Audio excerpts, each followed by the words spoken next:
Hi welcome back to our channel. I'm Niharika. ఈరోజు నేను మీ ముందుకి ఇంకొక హారర్ మూవీ గురించి చెప్పడానికి వచ్చాను. ఈ మూవీ పేరు వచ్చేసి mirrors. Yes, mirrors.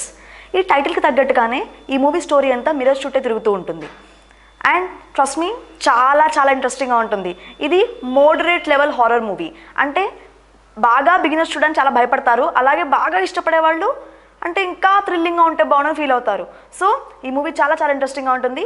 So let's get it to the story ముందు చెప్పే ముందు నేను అందులో ఉన్న మెయిన్ క్యారెక్టర్ గురించి చెప్తాను. ఇందులో బెన్ క్యార్సన్ అండ్ ఎసెకర్. ఈ స్టోరీ మొత్తం టోటల్గా ఈ 2 క్యారెక్టర్స్ చుట్టూ తిరుగుతుంది.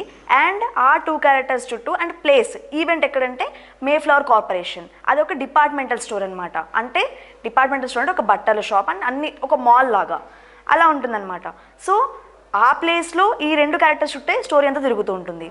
సో మూవీ మనకు ఓపెనింగ్లోనే చాలా భయంకరంగా చూపిస్తారు.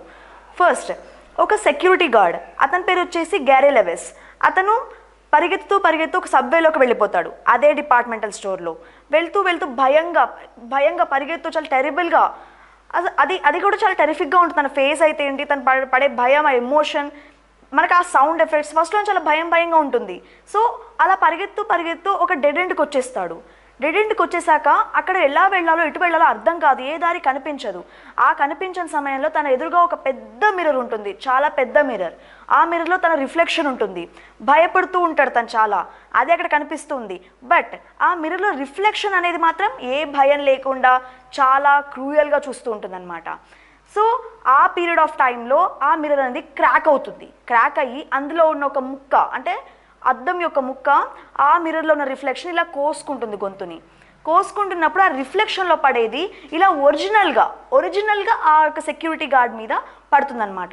అలా అవ్వడం వల్ల ఆబ్వియస్లీ గొంతు కోసుకుంటే చనిపోకుండా ఉంటారా, ఆ సెక్యూరిటీ గార్డ్ అక్కడిక్కడే చనిపోతారు. సో గ్యారీ లెవిస్ చనిపోతాడనమాట. సో బట్ ఎప్పుడైతే పోలీస్ ఇన్వెస్టిగేషన్లో ఏం జరుగుతుందంటే, తన చేతిలో మిర్రర్ ఉంటుంది, గొంతు కోసుకొని ఉంటుంది, సూసైడ్ చేసుకున్నాడేమో అనేసి దాన్ని క్రియేట్ చేస్తారు. అక్కడితో ఆ స్టోరీ ఎండ్ అయిపోతుంది. తర్వాత ఏమైంది, ఆ డిపార్ట్మెంటల్ స్టోర్కి మళ్ళీ సెక్యూరిటీ గార్డ్ కావాలి కదా. ఇందులో మనకు వచ్చే పెద్ద డౌట్ ఏంటంటే, ఆ డిపార్ట్మెంటల్ స్టోర్ అసలు నడుస్తుందా నడవట్లేదా? అది యాక్చువల్గా నడవదు. ఎందుకు అంటే మేఫ్లవర్ కార్పొరేషన్ ఒక 5 years బ్యాక్ చాలా పెద్ద ఫైర్ యాక్సిడెంట్లో చాలా ఇదైపోయింది. ఐ మీన్ అంత ధ్వంసం అయిపోయింది అనమాట టోటల్గా. అంటే ఒక టైప్లో అంటే బాగా కాలిపోయి అది పనికి రాకుండా అయిపోయింది. బట్ ఎందుకు ఇంకా దానికి సెక్యూరిటీ అవసరం, అసలు ఈ సెక్యూరిటీ గార్డ్స్ మనం ఎందుకు పెట్టాలి అంటే, అక్కడున్న ఒక టైప్ ఆఫ్ రూమర్స్, అంటే అక్కడున్న అందులో ఉన్న మిర్రర్స్ ఏదో ఉన్నాయి, అదే అందులో ఏదో ఉంది అన్న ఒక రూమర్స్ ఒకటి, ప్లస్ అక్కడున్న ఇన్సూరెన్స్ కంపెనీస్ యొక్క గొడవలు, ఆ యొక్క ప్రాబ్లమ్స్ వల్ల దాన్ని ఎటు సేల్ చేయలేక, దాన్ని రీస్టార్ట్ చేయలేక, రీమోడల్ చేయలేక వాళ్ళు అలా ఉంచేశారు. బట్ సెక్యూరిటీ మాత్రం అరేంజ్ చేస్తున్నారు.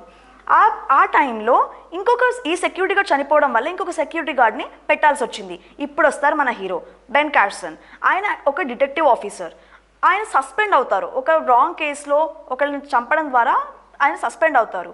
ఆయన వైఫ్తో కలిసి ఉండకుండా వేరే తన సిస్టర్ ఏంజీతో కలిసి ఉంటారు వేరే ఇంట్లో. తన వైఫ్ ఒక పోస్ట్ మార్టం స్పెషలిస్ట్ అనమాట. ఆవిడ తన కొడుకుతో కలిసి ఉంటుంది, విడివిడిగా ఉంటారు. ఆ ప్రాబ్లమ్స్ గురించి మనకు మూవీలో ఏం చూపించరు, బట్ ఇది మాత్రం చూపిస్తారు. సో ఆ టైంలో తన సిస్టర్తో ఉన్నప్పుడు తనకు ఒక జాబ్ అవసరం. సస్పెండ్ అయ్యాక ఆబ్వియస్లీ జాబ్ చాలా అవసరం. తను ఎంతో ట్రై చేస్తాడు జాబ్ కోసం, బట్ డే టైంలో ఏ జాబ్ దొరక తను నైట్ టైం డ్యూటీ కూడా ఒప్పుకోవాల్సి వస్తుంది. ఒప్పుకున్న టైంలో ఈ డిపార్ట్మెంటల్ స్టోర్కి సెక్యూరిటీ గార్డ్గా అపాయింట్ అవుతారు. అపాయింట్ అయిన తర్వాతకి తను లోపలికి వెళ్ళి ఆ పర్సన్ ఎక్స్ప్లెయిన్ చేస్తుంటే, ఇది మీరు చేసే జాబ్ ఇలా ఉండాలని ఎక్స్ప్లెయిన్ చేస్తుంటే తనకు వచ్చి ఒక పెద్ద డౌట్ ఏంటంటే, ఆ మాల్ చూస్తే చాలా టెరిఫిక్గా, భయానకంగా, ఒక రకంగా ఉంది. అలాంటిది ఈ మిర్రర్స్ మాత్రం ఇంత క్లీన్గా ఎలా ఉన్నాయి అన్న డౌట్ ఫస్టే మన హీరో గారికి వస్తుంది. అక్కడ ఏంటంటే అప్పుడు సమాధానం ఏమని చెప్తారు, అది ఎందుకో తెలీదు, బట్ ఇదివరకు ఉన్న ఒక సెక్యూరిటీ గార్డ్ మాత్రం ఈ మిర్రర్స్ని ఎప్పుడు బాగా క్లీన్ చేస్తుండేవాడు, ఇదంతా పట్టించుకోలేదు కానీ మిర్రర్స్ మాత్రం బాగా క్లీన్ చేసేవాడని ఆ యొక్క పర్సన్ ఎవరైతే ఎస్కార్ట్ చేస్తారో అతను చెప్తాడనమాట. తర్వాతకి ఎలా అయితే అందులో అపాయింట్ అవుతాడు. సో తనకు ఫస్ట్ డే క్యాజువల్గా వెళ్తాడు తన డిపార్ట్మెంటల్ స్టోర్, క్యాజువల్గా వెళ్ళి మొత్తం ఒక రౌండ్స్ వేస్తూ ఉంటాడు. అప్పుడు మిర్రర్లో ఒక తెలియని ఆకారం, ఐ మీన్ చేతి అచ్చులు దాని మీద పడుతూ ఉంటాయి అలా మిర్రర్ మీద. ఇదేంటి కామన్గానే తుడుస్తాడు దాన్ని, సేమ్ ఇలా తుడిచేసి ఆ ప్రీవియస్ సెక్యూరిటీ గార్డ్ చేసినట్టు ఇతను కూడా చేస్తాడనమాట. బాగా తుడిచేస్తే అయినా అవి పోయినప్పుడు ఇంకా డౌట్ వస్తుంది, సంథింగ్ ఇస్ హ్యాపెనింగ్ అని, సంథింగ్ ఇస్ ఫిషీ అని. తర్వాత ఏమవుతుంది, ఆ మిర్రర్లో ఒక టైప్ ఆఫ్ సౌండ్ ఎఫెక్ట్స్ వెనకాల యూజువల్గా మూవీస్లో వచ్చే సౌండ్స్ బాగా కిటికీలు కొట్టుకోవడము, లైట్స్ ఆన్ అవుతూ ఉండడం, ఈ కామన్ ఎఫెక్ట్స్ చూపిస్తారు. అలా మిర్రర్ తుడిచాక కూడా పోకపోయేసరికి ఏంటిదనేసి వెనకాలకి ఇలా చూస్తాడు అన్నమాట మిర్రర్లో. అక్కడ ఎదురుగా ఒక డోర్ ఓపెన్ ఉంటుంది యాక్చువల్గా, కానీ యాక్చువల్గా చూస్తే మిర్రర్లో కాకుండా యాక్చువల్గా చూస్తే అది క్లోజ్డ్ ఉంటుంది. తనకి ఏం చేయాలో అర్థం కాదు. అక్కడ చాలా టెరిఫిక్ ఉంటుంది సీన్. అక్కడ ఒక అమ్మాయి బాగా డ్రెస్ ఉండదు, ఏముండదు, తను అంతా రక్తసిక్తమై టోటల్గా చాలా టెరిఫిక్గా ఒక డెమల్లా ఉంటుంది, బట్ అరుస్తూ ఉంటుంది. బట్ మిర్రర్లో చూస్తే అది కనిపిస్తుంది, యాక్చువల్గా చూస్తే కనిపించదు. ఇది చాలా భయం వేస్తుంది అనమాట తనకి. ఆ యొక్క టెన్షన్లో, ఆ యొక్క ఇదిలో తను పరిగెత్తు ఉన్నప్పుడు కింద పడిపోతాడు. పడిపోయినప్పుడు ఒక వ్యాలెట్ దొరుకుతుంది. ఆ వ్యాలెట్ ఎవరిది?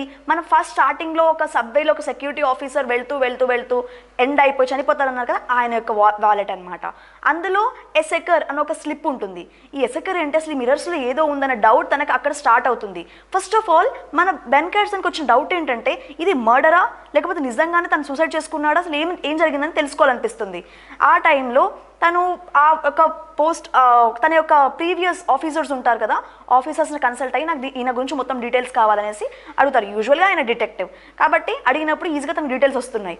అప్పుడు ఆ పిక్చర్లో, అంటే ఈ సెక్యూరిటీ గార్డ్ యొక్క పోస్ట్ మార్టం పిక్చర్స్లో ఏముంటుందంటే, తను వాళ్ళు ఫొటోస్ తీస్తారు కదా చనిపోయినప్పుడు, ఆ పిక్చర్స్లో ఏముంటుంది, తన చేతిలో ఉన్న గాజు ముక్కకి ఎటువంటి బ్లడ్ ఉండదు, బట్ ఆ మిర్రర్లో ఉన్న రిఫ్లెక్షన్ మాత్రం బ్లడ్ ఉంటుంది.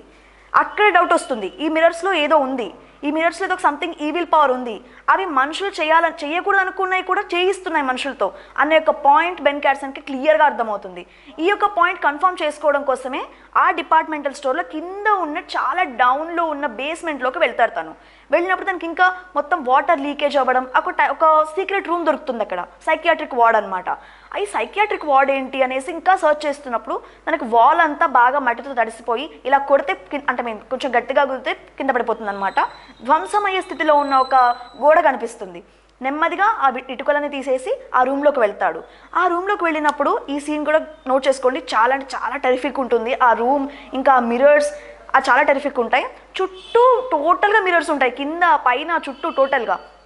మిడిల్లో ఒక చైర్ ఉంటుంది, ఆ చైర్కి కట్టేయడానికి బ్యాండ్స్ కూడా ఉంటాయి. ఇది చూసి ఏంటి అసలు ఇది అనేసి ఆయనకు అనుమానం వస్తుంది. అనుమానం వచ్చిన టైంలో అక్కడున్న ఫైల్స్ ఇంకా దాని గురించి పూర్తి రీసెర్చ్ చేయాలని ఆయన లారీని అడుగుతారు. ఆ లారీ ఎవరు? ఆయన యొక్క కొలీగ్ అనమాట. యూజువల్లీ డిటెక్టివ్ ఆఫీసర్, ఆయన కొలీగ్.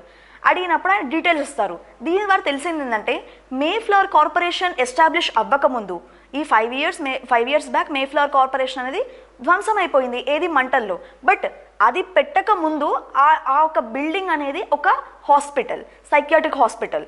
ఇది ఏం జరిగిందని మొత్తం రికార్డ్స్ అన్ని తీసాక అందులో ఎసెకర్ అని ఒక నేమ్ ఉంటుంది. ఈ నేమ్ ఏంటి అన్న టైంలో తను ఆలోచిస్తూ ఉంటాడు. ఆ టైంలో యాక్చువల్లీ రీసెర్చ్ చేస్తూ ఉంటాడు.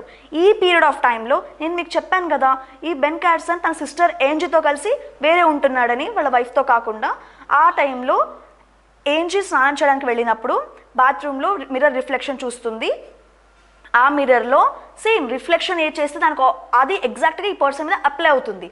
ఆ మిర్రర్ ఇలా జాన్ టోటల్గా తెరిచేస్తుంది అనమాట, ఇలా ఇది ఊగుతుంది అక్కడ టోటల్గా. సో ఆ సీన్ అయితే నిజంగా వామిటింగ్ వచ్చేలా అవుతుంది అనమాట, అంత క్లియర్గా చూపిస్తారు దాన్ని. చాలా టెరిఫిక్ ఉంటుంది ఆ సీన్ కూడా, నోటబుల్ సీన్ అనమాట అది. సో ఏంజీ అలా చనిపోతుంది, బాగా రక్తస్రావం అయిపోయి. ఆ పీరియడ్లో బెన్ క్యాట్సన్ ఇంకా మిర్రర్స్ చాలా సీరియస్ తీసుకుంటాడు. ఏంటి అసలు ఏం జరుగుతుందన్న కోపంతో ఆ మిర్రర్స్ని డిపార్ట్మెంటల్ స్టోర్లోకి వెళ్ళి వాటిని ధ్వంసం చేయాలని, కొట్టి చేస్తే కూడా, షూట్ చేసినా సరే, కొట్టినా సరే మళ్ళీ యాజ్ ఇట్ ఈస్గా అవుతుంది అది.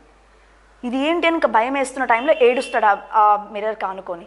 అప్పుడు స్క్రాచింగ్ అంటే ఇట్లా బాగా గీసినట్టుగా మిర్రర్ మీద ఎసెకర్ అనేది వస్తుందన్నమాట. ఇంకా ఇది సీరియస్గా తీసుకొని ఎసెకర్ ఏంటి అని ఇంకా దాని మీద బాగా రీసెర్చ్ చేసి ఎసెకర్ యొక్క హిస్టరీని తను బయటికి తీస్తారు. తీసినప్పుడు ఏమేంటి, తన యొక్క చైల్డ్హుడ్ హోమ్, ఆమె తన ఇంటికి వెళ్ళి అసలు ఏం జరిగింది ఎసెకర్కి, ఆమె పేరు అన్నా ఎసెకర్, ఏం జరిగింది అనేసి కనుక్కుంటే వాళ్ళ యొక్క బ్రదర్ చెప్తాడు. తనకి ఒక టైప్ ఆఫ్ డిజార్డర్ ఉండేది, ఫిట్స్ టైప్లో ఉండేది. ఆ డిజార్డర్ కోసమే మేము ఆ హాస్పిటల్కి, సెయింట్ మాథ్యూస్ హాస్పిటల్కి పంపించినప్పుడు ఆవిడ క్యూర్ అయ్యి వచ్చేసింది. వచ్చాక ఆమెను తీసుకెళ్ళి ఇంకా వేరే ఇలా క్రిస్టియానిటీ ఉంటాయి కదా, అందులో అడ్మిట్ చేశాము అని చెప్పేస్తారు వాళ్ళ బ్రదర్. బట్ ఇది నిజం కాదని తనకు తెలుసు, ఎందుకంటే ఆ మిర్రర్స్లో ఇంకా ఏదో ఉంది.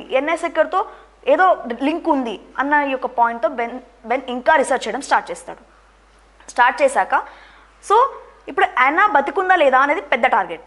అయితే ఈ సిరీస్ ఆఫ్ ఫైల్స్లో రీసెర్చ్ చేయగా దానికి తెలిసింది ఏంటంటే ఆవిడ డిశ్చార్జ్ అయిన డేట్ కంటే ముందే, డిశ్చార్జ్ అయిన డేట్ October 4th అయితే ఆమె సూసైడ్ లెటర్, ఆ ఒక హాస్పిటల్ పాడైపోయే టైంలో, అక్కడ ఒక ఇదైపోయే టైంలో జరిగిన డిశ్చార్జ్ అయిన టైం ఏమో October 4th అయితే ఒక మాస్ సూసైడ్లో చనిపోయిందేమో, పోస్ట్ మార్టం జరిగిందేమో October 6th అని చెప్పారు. డిశ్చార్జ్ అయిపోయిన తర్వాతకి అసలు ఈ పోస్ట్ మార్టం జరగడం ఏంటి, ఇదంతా జరగడం ఏంటి, డిజాస్టర్ కావడం ఏంటి, ఆవిడ చనిపోవడం ఏంటి అనేసి డౌట్ వచ్చేసి ఇంకా బాగా లోతుగా బెన్ రీసెర్చ్ చేస్తాడు. దీన్ని బట్టి తెలిసింది ఏంటంటే యానా ఎసెకర్ చనిపోలేదు, ఆవిడ ఉంది. బట్ ఈ మిరర్స్ ఎందుకు ఎసెకర్ని ఫోకస్ చేస్తున్నాయి, కావాలని ఎందుకు కోరుకుంటున్నాయి అనేది అది ఎసెన్షియల్ పాయింట్ అనమాట. ఇది చాలా ఇంట్రెస్టింగ్ ఉంటుంది ఇక్కడ. సో తను యానా ఎసెకర్ ఉంటున్న ఆ క్రిస్టియానిటీ స్కూల్కి వెళ్ళి ఏం జరిగింది అసలు, నేను యానా ఎసెకర్ని కలవాలని వాళ్ళు అడిగితే ఆవిడని వెళ్ళి మీట్ అవుతాడు. మీట్ అయ్యాక యానా ఎసెకర్ ఏం చెప్తుందంటే నాకు ఉన్నది ఫిట్స్ వ్యాధి కాదు, స్కిజోఫ్రీనియా ఉన్నది కరెక్టే, బట్ దానికి అది కాదు, ఎస్పెషల్లీ నాకున్నది ఒక డెవిల్ నాలో ఉంది, అది వాళ్ళు గుర్తించలేకపోయారు. దాన్ని స్కిజోఫ్రీనియా ఒక డిసీజ్లా పెట్టేసి నాకు ట్రీట్మెంట్ ఇచ్చారు. అక్కడ ఇచ్చిన క్రమంలో నా చుట్టూ మిరర్స్ పెట్టి ఆ ట్రీట్మెంట్లో నేను చాలా ఇదైపోయాను, నాలో ఉన్న డెవిల్ ఆ మిరర్స్లోకి వెళ్ళిపోయి ఇక ఆ తర్వాత ఎవరు ట్రీట్మెంట్ తీసుకున్నా సరే ఆ ఒక పర్టికులర్ ప్లేస్లో వాళ్ళని చంపేసి ఆ యొక్క ఆత్మలు అనేవి టోటల్గా ఆ మిరర్స్లో చిక్కుకుపోయాని సమాధానం చెప్తుంటాను. మరి ఇక దీనికి మీనింగ్ ఎలా ఎండ్ అవ్వాలి, ఇది ఎలా దాన్ని కాపాడుకోవాలి అందరినీ అన్న ఇదిలో బెన్ కార్సన్ ఏం చేస్తాడు, ప్లీజ్ మీరు రండి ఒకసారి, మీకోసం ఎంతో మందిలో చనిపోయారు, ఇప్పుడు సెక్యూరిటీ గార్డ్ అయితే ఇంకా చనిపోయిన ఎవరైనా సరే ఎసెకర్ అన్న పర్సన్ని వెతికి పట్టుకోలేకనే కదా మిరర్స్ చంపేసింది, సో అది ఇంకా జరగకూడదు, మీరు రండి ఫస్ట్ అంటే ఈవిడెందుకు వస్తుంది, ఆటోమేటిక్గా తను చాలా ప్రాబ్లమ్స్ సఫర్ అయ్యే హ్యాపీగా తను లైఫ్ లీడ్ చేస్తుంది లాస్ట్ మూమెంట్లో. అలాంటిది ఆ ప్లేస్కి మళ్ళీ ఎందుకు వెళ్తుంది, కావాలని ఎవరు దేయాన్ని రారా అని పిలవరు కదా. సో ఆ పీరియడ్లో తను కూడా రానని చెప్పాక కూడా ఇక ఆ పీరియడ్లో బెన్ కార్సన్ యొక్క ఫ్యామిలీ చాలా ట్రబుల్లో పడుతుంది, ఏది ఈ మిరర్స్ ద్వారానే.